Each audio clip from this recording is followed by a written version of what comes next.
કે વિસાવદર અને ભેસાણની બજારમાં આમ આદમી પાર્ટીના 400 કરોડ રૂપિયાના શીશ મહેલમાં રહેનાર મુખ્યમંત્રી એ શોભે કે 400 દીકરીનો કન્યાદાન કરનાર જયેશ રાદડિયા શોભે?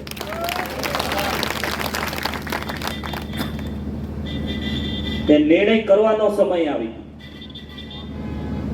હમણાં એક ભાઈએ ઉત્સાહમાં કીધું કે મિનિસ્ટર, અરે મારે તો 800 દિવસનો ધારાસભ્ય બનવું છે અને આ જીત થકી મારે મારા ભાઈને મંત્રી બનવા જોવા છે.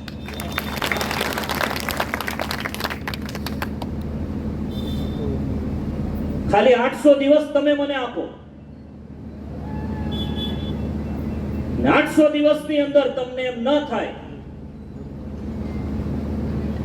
કે પેરિસની બજાર જેવા જો રસ્તા ન બનાવી દઉં, ધારાસભ્ય તરીકે લેવાને હું લાયક નથી.